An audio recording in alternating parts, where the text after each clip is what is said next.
안녕하세요. 삶의 여정을 걸어가며 우리는 모두 행복과 평온을 추구합니다. 그러나 때로는 우리의 생활 습관이 오히려 우리를 불행하게 만들기도 합니다. 특히 노년기에 접어들면서 우울증이 찾아오는 경우가 많습니다. 오늘은 노후 우울증을 불러오는 생활 습관에 대해 이야기해 보고자 합니다. 구독과 좋아요는 영상 만드는데 큰 힘이 됩니다. 본격적인 내용에 들어가기 전에 구독과 좋아요 한 번씩 눌러주시고 끝까지 시청해 주시면 감사하겠습니다. 건강한 정신은 건강한 몸에서 나온다는 말처럼 우리의 일상 속 작은 습관들이 얼마나 큰 영향을 미치는지 함께 살펴보겠습니다. 첫 번째, 박할머니의 이야기입니다. 박할머니는 75세가 넘은 은퇴자입니다. 남편과 함께 조용한 시골 마을에서 살고 있죠.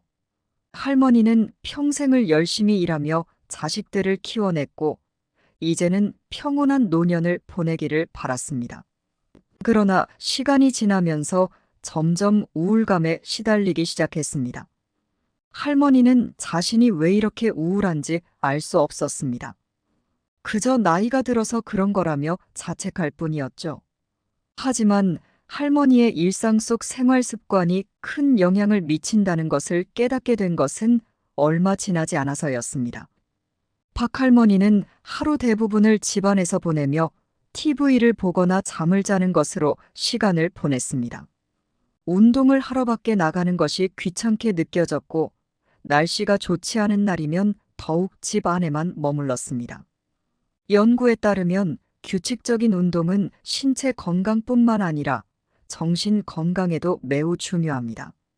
운동을 통해 엔도르핀이 분비되며 기분을 좋게 만들고 스트레스를 해소하는 데 도움이 됩니다. 박할머니도 처음에는 귀찮았지만 매일 아침 30분씩 산책을 하기로 결심했습니다. 그 결과 할머니의 기분은 점차 나아지기 시작했습니다. 산책을 통해 주변의 자연 경관을 감상하며 마음의 안정을 찾은 박할머니는 산책 도중 만나는 이웃들과 간단한 인사를 나누는 것도 즐기기 시작했습니다. 점차 산책 시간을 늘려 가벼운 스트레칭과 근력 운동을 추가하며 신체의 유연성과 근력을 유지하게 되었습니다. 이는 다시 일상생활의 질을 높이는 데 큰 역할을 했습니다. 두 번째, 이할아버지의 이야기입니다. 이할아버지는 80세가 넘은 노인이며 홀로 지내는 시간이 많았습니다. 할아버지는 평생을 열심히 일해왔지만 은퇴 후에는 사람들과의 교류가 점점 줄어들었습니다. 사회적 고립은 그의 정서적 건강에 큰 영향을 미쳤습니다. 할아버지는 왜 이렇게 외롭고 우울한지 알 수 없었지만 주변 사람들과의 관계가 얼마나 중요한지 깨닫게 된 것은 시간이 지나서였습니다. 이 할아버지는 이웃들과 교류를 거의 하지 않았습니다. 젊었을 때는 이웃들과 자주 모임을 가졌지만 나이가 들면서 점점 사람들과의 만남을 꺼리게 되었습니다. 사회적 고립은 노년기 우울증의 주요 원인 중 하나입니다. 사람들과의 교류는 정서적 지지를 제공하며 외로움을 덜어줍니다. 이 할아버지는 마을 회관에서 열리는 노인 모임에 참석하기 시작했습니다. 처음에는 어색했지만 점차 이웃들과 친해지며 마음의 안정을 찾게 되었습니다. 모임에서 다양한 활동을 경험하며 체조, 음악 감상, 공예 등 다양한 프로그램에 참여한 이 할아버지는 새로운 사람들과의 관계를 형성하게 되었습니다. 또한 마을 도서관에서 책을 빌려 읽는 시간을 가지며 지적인 자극을 받았습니다. 이러한 사회적 활동은 할아버지의 정서적 건강을 크게 개선시켰고 우울감을 감소시키는 데 큰 도움이 되었습니다. 세 번째, 최할머니의 이야기입니다. 최할머니는 78세로 남편과 함께 살고 있습니다. 그녀는 요리를 좋아하지만 시간이 지남에 따라 간단한 식사로 끼니를 때우는 경우가 많아졌습니다. 최할머니는 건강한 식습관이 얼마나 중요한지 몰랐고, 이는 그녀의 신체 및 정신 건강에 큰 영향을 미쳤습니다. 최할머니는 간단하게 끼니를 때우기 위해 자주 인스턴트 식품을 먹었습니다.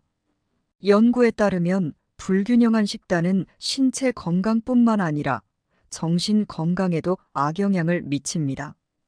영양소가 부족한 식단은 기분을 저하시키고 피로감을 증가시키며 우울증을 유발할 수 있습니다. 최할머니는 신선한 채소와 과일, 단백질이 풍부한 음식을 섭취하기로 마음먹었습니다. 영양 가득한 식사를 통해 몸이 건강해지자 기분도 한결 나아졌습니다. 최할머니는 건강한 식습관을 유지하기 위해 요리책을 참고하며 다양한 요리를 시도했습니다. 새로운 요리를 배우며 즐거움을 찾았고 가족과 함께 식사를 즐기며 정서적 유대감을 강화했습니다. 또한 매일 일정량의 물을 마시고 당분이 적은 음료를 선택하는 등 건강한 음료 습관도 함께 개선했습니다. 이는 할머니의 전반적인 건강에 긍정적인 영향을 미쳤습니다. 네 번째, 정할아버지의 이야기입니다. 정할아버지는 82세로 은퇴 후 새로운 취미를 찾지 못하고 있었습니다. 그는 새로운 일을 시작하는 것을 두려워했고, 이는 그의 일상의 지루함과 우울감을 불러일으켰습니다. 할아버지는 새로운 도전을 통해 삶의 활력을 되찾게 되었습니다. 정할아버지는 새로운 일을 시작하는 것을 두려워했습니다. 나이가 들수록 새로운 도전이 어려워진다고 생각했죠. 그러나 새로운 취미나 활동을 시작하는 것은 뇌를 자극하고 삶의 활력을 불어넣는 데 큰 도움이 됩니다. 정할아버지는 오래전부터 하고 싶었던 그림 그리기를 시작했습니다. 처음에는 서툴렀지만 점차 실력이 늘어나면서 자신감도 함께 자라났습니다. 정할아버지는 지역 미술교실에 등록하여 다른 사람들과 함께 그림을 그리는 시간을 가졌습니다. 그는 새로운 사람들과의 만남을 통해 사회적 관계도 넓혔습니다. 또한 자신의 작품을 전시하는 기회를 가지며 성취감을 느꼈습니다. 이러한 경험은 할아버지에게 큰 기쁨을 주었고 그의 삶에 새로운 의미를 부여했습니다. 다섯 번째, 김할머니의 이야기입니다. 김할머니는 77세로 밤늦게까지 TV를 보거나 스마트폰을 사용하며 시간을 보내는 습관이 있었습니다. 이러한 습관은 그녀의 수면 패턴에 악영향을 미쳤고, 이는 다시 우울감과 피로감을 유발했습니다. 김할머니는 수면 습관을 개선함으로써 건강한 생활을 되찾게 되었습니다. 김할머니는 종종 밤늦게까지 TV를 보거나 스마트폰을 사용하며 시간을 보냈습니다. 이로 인해 수면의 질이 떨어지고 피로감과 우울감이 증가했습니다. 연구에 따르면 충분한 수면은 정신 건강을 유지하는 데 매우 중요합니다. 할머니는 수면 습관을 개선하기로 결심했습니다. 매일 같은 시간에 잠자리에 들고 전자기기를 사용하지 않으며 수면 환경을 쾌적하게 유지하는 등 여러 가지 노력을 기울였습니다. 그 결과 할머니의 수면의 질이 좋아지고 기분도 한결 나아졌습니다. 김할머니는 수면의 질을 높이기 위해 다양한 방법을 시도했습니다. 저녁 시간에는 밝은 조명을 피하고 침실의 온도를 적절하게 유지하며 편안한 침구를 사용했습니다. 또한 매일 밤 간단한 명상이나 스트레칭을 통해 몸과 마음을 진정시키는 습관을 들였습니다. 이러한 변화는 할머니의 전반적인 건강과 행복에 큰 긍정적인 영향을 미쳤습니다.